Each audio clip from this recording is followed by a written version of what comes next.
since we've sat down and done one of these kind of videos. As I'm filming this, it's the end of September, which means that students are going back to university and college. So maybe you're starting university, maybe you're going into your second, third, fourth year. I hope this video is going to be helpful for you.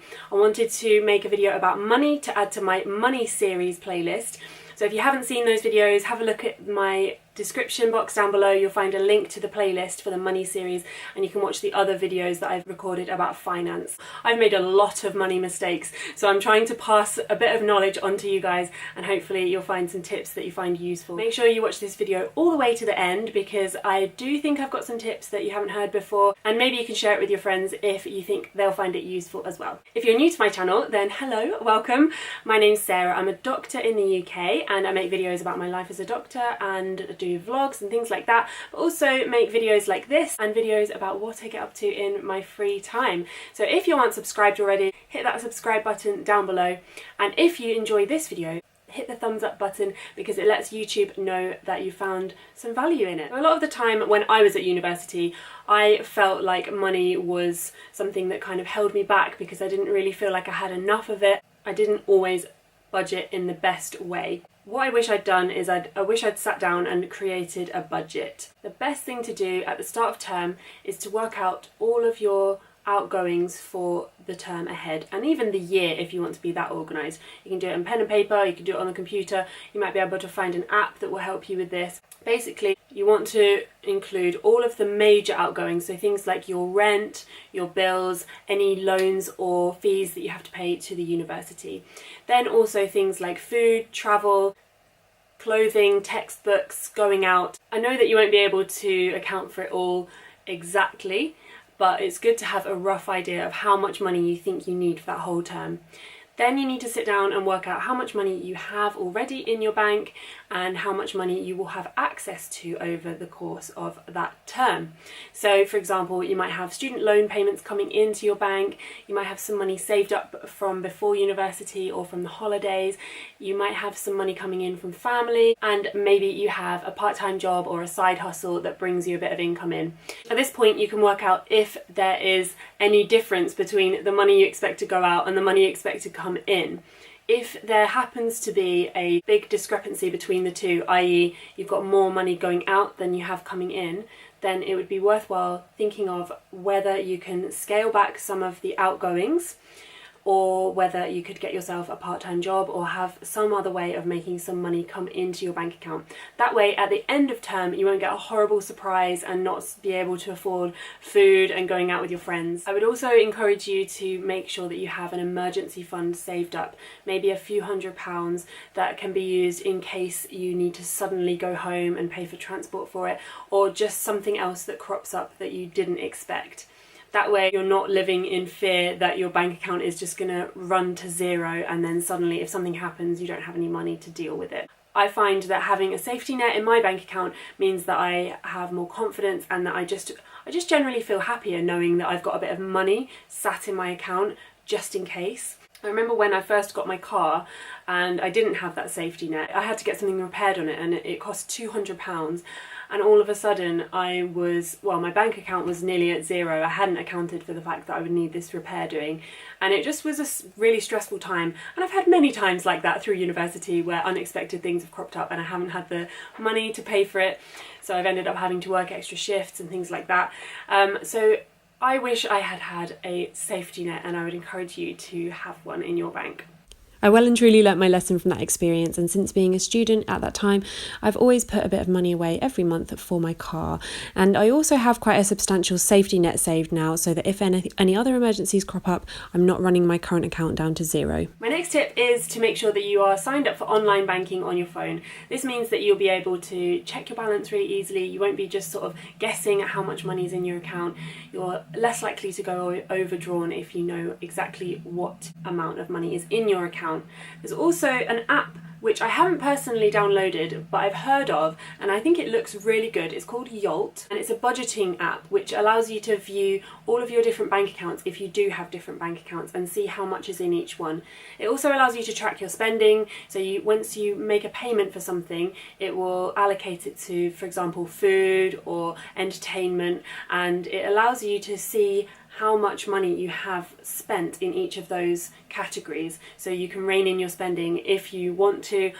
The next tip is a little bit old school, but I'm going to say it anyway, and it's spending in cash. I know that all the time now, I personally just use contactless to pay for everything. It's just so easy, isn't it? Being able to just tap and pay. It kind of makes you spend more and you don't really realise how much you're spending.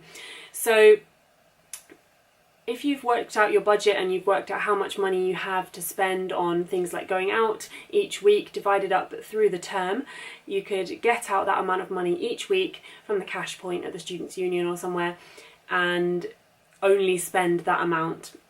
That means that if you're on a night out, you won't suddenly blow everything that's in your bank account because you'll just be spending the cash that you have. The next tip is something that I found really, really useful when I was in my second year of university onwards. My housemates and I came up with a kitty system. So any of the things that we would share as a flat or a house, we would buy out of this kitty. So at the start of term, we each put in an amount of money. It could be £20, it could be £100, doesn't really matter what you decide, as long as you're all contributing the same amount. And then you can use that to buy the household supplies, so cleaning products, toilet roll, kitchen roll, those kind of things, so that you're not having those kind of arguments or complications of I owe so-and-so £6 but they owe me £3. It just takes away that complication and makes life a lot easier. If you want to be a bit more 21st century with it, you could do it via an app. There's Venmo or Splitwise and loads of other apps that you could use to have a kind of kitty or splitting bills for things. Next up, you cannot get through university without doing this. Please make sure you take advantage of this one, and that's using your student discount. When you get to university, you'll be given a student card, and that will afford you so many discounts in so many places, and I loved mine. I was really sad when I had to get rid of my student card because so many discounts being missed out on. Everywhere you shop, make sure you ask if they do a student discount. When you're going out to eat, if you do go out to eat, ask if they do a student discount. Sometimes online shopping has student discounts available as well. You might need to sign up for an NUH card, which you can do online, or you can also sign up for an account called My Uni Days, which will get you lots of discounts as well. I will link all of this down in the description box below, so you've got it all in one place if you want to click through those links and sign up to these different things. On that note, something that I recommend in all of my haul videos or any of my other shopping videos is that you should use a cashback website when you're shopping for things online. For example, Topcashback or Quidco. These are websites where if you're buying online, you get a percentage of the money you've spent back. Any little bit of extra cash you can get as a student is so useful. So if you don't use one of these cashback websites, then make sure you sign up today, because otherwise you're just literally leaving money on the table that could be in your bank account. I'll leave my referral link down below. So here is what Topcashback looks like. You can use the search function at the top to search for the merchant that you want to shop through. So for example, you might type in ASOS or Topshop, and I know that both of them offer a percentage of Topcashback back when you shop through them. Some merchants actually give a set amount if you shop through them. So for example, if we come on Ensley Insurance, which is the insurance provider I used to use when I was at university, they will give you £21 back if you shop with them for your gadget insurance. And here I'll just show you my account earnings. So over the years I've been on Topcashback, I've earned over £500, as you can see, and I have £67 payable that I could transfer straight into my bank account right now. I would also encourage you to shop second hand. So any clothes or DVDs, or do people buy DVDs anymore? Not DVDs, I don't know. Clothes, bags, shoes, anything you need to kit out your room for university, try and buy it second hand. You can buy some really good quality items second hand and you will save yourself a load of cash.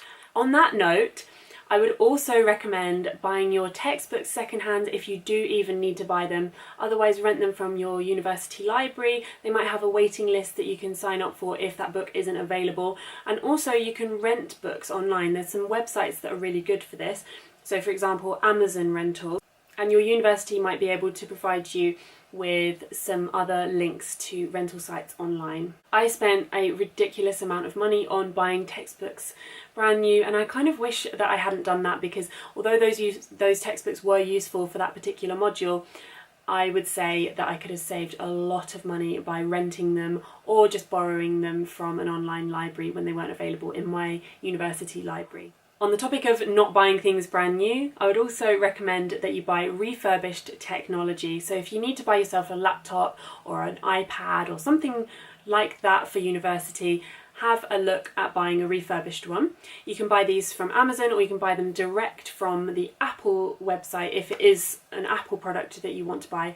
The thing with buying refurbished is that there's some dodgy people out there, but there are also ones that are really well done. So make sure you're getting certified refurbished and make sure you're getting ones with a warranty so that if there are any problems you can send it back and make sure that you get a product that works for you. I'm not really that great with all of the techie stuff, but if you're interested in having a look at a YouTube channel where there are some really good tech recommendations and how you can use technology for your learning, then have a look at Ali Abdaal's YouTube page. He's got some absolutely brilliant YouTube videos about tech and how you can make the most of your university experience and your studying by using tech to streamline your learning. Next up is something that I definitely didn't do enough when I was a student, and actually I could still do more of it now. Meal planning. When you're going to go and do a food shop or an online food delivery order, plan your meals in advance. Maybe sit down with your flatmates if you want to occasionally cook together. You could save a load of cash that way and actually share the shopping together. So if one of you have got a car, then you could all go together. Or if you want to get an online delivery, then you can split the cost of the delivery between you all. So just being organised with that. Get yourself a thermos flask if you want to take tea or coffee or any other hot drinks to university with you. Get yourself a reusable water bottle so that you're not paying for bottled water and you're also helping the planet by not buying bottles of water every day. If you're into making smoothies like I am, then definitely consider getting one of these smoothie makers which doubles up as the bottle. Very affordable and quite compact as well, so stores away nicely in the cupboard. I'd definitely recommend getting yourself some decent Tupperware that doesn't leak. These are so useful for batch cooking, storing things in the fridge and freezer, and for taking things to university for your lunches as well. And if you want some recipe ideas, then have a look at my Instagram page. I'm over at Dr. Sarah Nicholls. Check out my highlights. I've got a few recipe ideas and I will link some recipe books down below that are really useful for students, especially if you are new to cooking and also want some healthy options.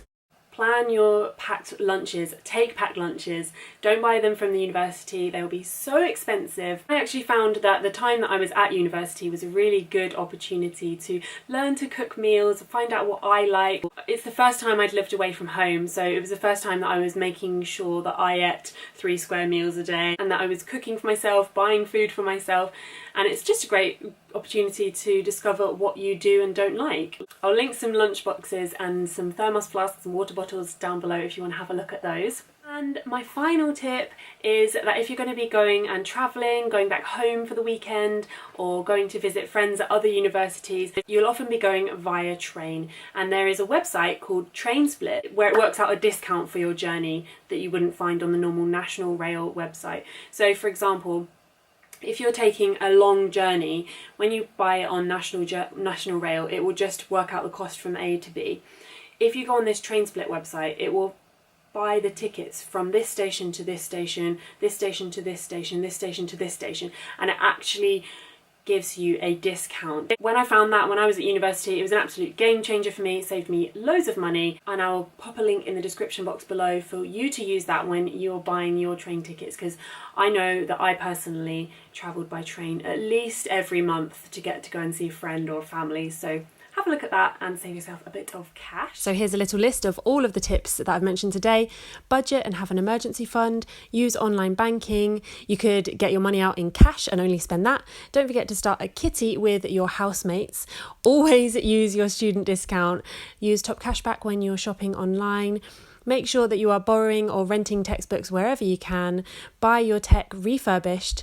Make sure you meal plan and take your lunches with you to uni, and finally use TrainSplit. So guys, that is all of my tips. Have I missed anything? Is there anything that you would add to those tips for saving yourself some money? If you've got some extra tips, then comment them down below. I would love to hear them, and I'm sure that other people will find them useful. Have a look through the comments if you want to see some extra tips from people. If you've enjoyed this video, then give it a thumbs up, and don't forget to subscribe if you'd like to see more of my content. This week's shout out goes to Lisa Sabrina. Thank you so much for your comment. It really made me smile, and it also made Vince smile, so thank you for that. If you want to be in with a chance of getting a shout out in my next video, then comment down below and maybe it'll be you next week. Thanks so much for watching, guys. I've got to go because I've got to go to work now, so I will see you in my next video. Bye.